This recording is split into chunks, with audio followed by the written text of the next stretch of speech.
Good evening and welcome to this edition of Newsnight. My name is Charles Odongso, and with me in the studio is Andrew Mwenda. He is old man of the clan, at least he calls himself so, but he is the CEO of the Independent News Magazine. Andrew, you're most welcome back. The cameras are not going to allow you to punch the host, because the moment you punch the host, the show dies. How are you doing? One of these days, we're going to leave this studio when you have a bloody nose. Viewers out there, this man, one of these days, is going to leave this studio with a bloody nose, and then you send me a bottle of champagne for it. Now, Andrew, quickly, you took an interesting trip to South Sudan. But let's look at I need us to look at that in terms of the UPDF strength. UPDF now finds itself in 4 or 5 different countries, and I think that has never been a common thing in this region, or has it been? No, it has not been. But I should tell you what Are they discovered. Justified? I should tell you what Central African Republic, South Sudan, I should tell you what they discovered Somalia, when I went there. CAR. You know, I made my career in journalism reporting largely on UPDF. True.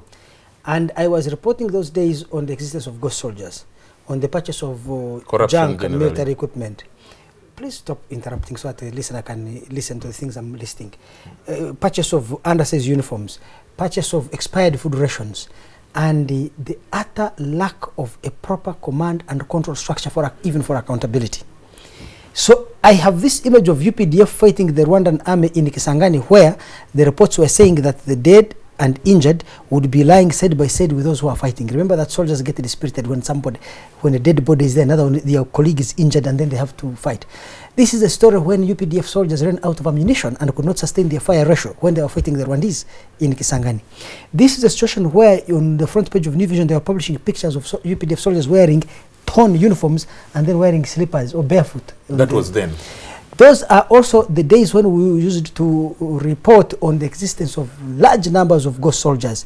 And then there is this Tinyafuza report on investigations into ghost soldiers, where some soldiers were complaining. Late Mayombo and Mama Mbabazi. Yes. Where they are complaining that there's a lady who lists that we don't have ponchos, we don't have gudulias, we have to carry posho and beans and cook it at the battlefront. Rebels are dressed better than us. So my image of UPDF, I think, was still locked up in that time warp of 2001, 2002, 2003, and these testimonies. Now, I know that over the years, I think as UPDF was cleaned up and the professionals and transformed, the people who used to supply us information on the wrong things happening there had no juicy stories to give us, and we journalists forgot this story. When I went to Juba, I was impressed to find soldiers wearing brand new uniforms, polished boots, well-fed, well-disciplined. I visited their food stores. They have a field hospital made of prefabricated materials. If you enter its operating theater, its wards, the way the soldiers are catered for, you cannot believe that this is a Ugandan army. It is 100 years ahead of Mulago.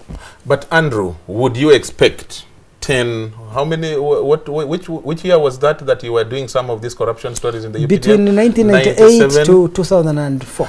But then 10 years down the road, there definitely has to be a change, Andrew, for the better. If you were to do the same study on the performance of Malago Hospital, if you were to do the same study on the performance of public schools in Uganda, primary and secondary schools that are owned by the government, if you were to do that same study at Makerere University and any other hospital in Uganda, you would find that the improvement over the last 10 years has been zero or very, very little. In some areas, you could even register decline. So UPDF has actually undergone a complete institutional transformation from a corrupt and incompetent army whose officers had turned it into a springboard for profiteering into a highly professional, well-organized, well-commanded, well-led, well-trained, drilled fighting machine that is actually professional.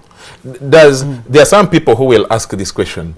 Does the lack of evidence mean the evidence of, piety, or the evidence of innocence, or it's just that you don't know the corners that are hidden somewhere? The issue I'm saying is that, let me assume that there's a lot of corruption in the UPDF, but at least soldiers are feeding well, soldiers are dressing well, soldiers are giving guns, soldiers are filled hospitals, soldiers have the facilities that allow an army to function as a modern army.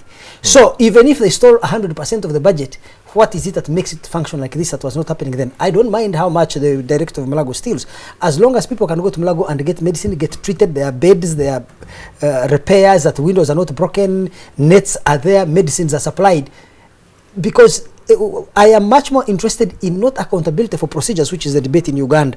Hey, did he meet and this and that procedure? I'm interested in accountability for results. What are the results of your work? And the day this country moves from a debate on did the MD of NSSF dot every I, cross every T, put in every comma in the contract, it's nonsensical. Please hold your breath. You see, if you look at modern management, which started in around about the 1990s, early 2000s, under Bill Clinton, but it had started in Canada, New Zealand, and Australia, and went to Britain and the United States. It was the shift of accountability for procedures to accountability for results. That public management must focus. Did you build the right quality of road? Yes, the right quality of road within the right time frame at the right price. Okay. Whether you violated 300 rules or 10 is you could be reprimanded, but is secondary. The primary thing is, did you perform the functions that were given to you in a time frame, a value of amount, and the quality of product that was required? That's what's important. Of course, we cannot argue over that, because for me, I know personally that much as we want the results, I think that processes are also important. That is why they are put in the law. And that is why there is a body of law called, administrative law, because it looks at was the process followed, because in there can be injustice. But let's come down to an important issue. The UPDF is in Central African Republic. The UPDF is in South Sudan on its own. The UPDF is in Somalia. Yes, the European Union, the Americans are helping it. The UPDF is in which other country?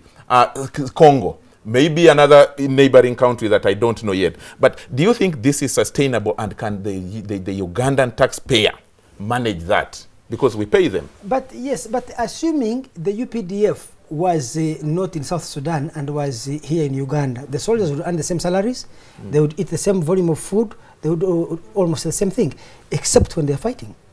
So the deployment of UPDF abroad in and of itself does not create huge or big or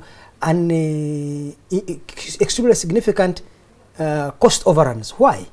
Because you incur the same cost unless they're involved in combat, in full-fledged combat. Like in South Sudan, they fought once.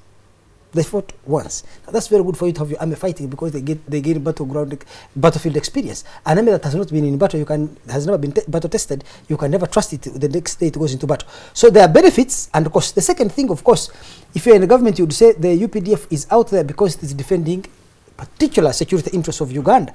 Then it is necessary. The UPDF is not there to be here eating food. They must be defending the sovereignty and territorial integrity of Uganda and protecting Ugandans from any harm.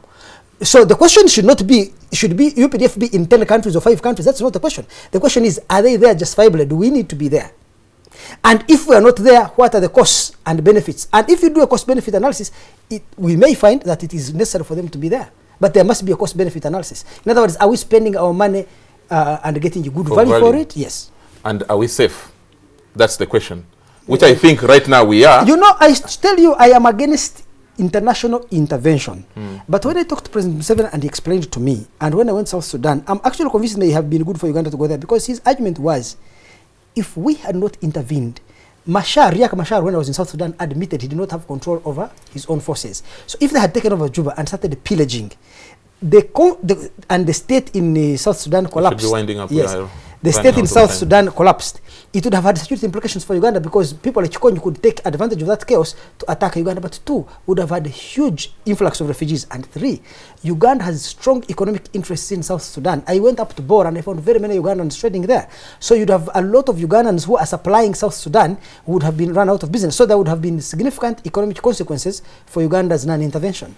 Well, that is Andrew Mwenda. He is the CEO of the Independent magazine. My name is Charles Odongtho.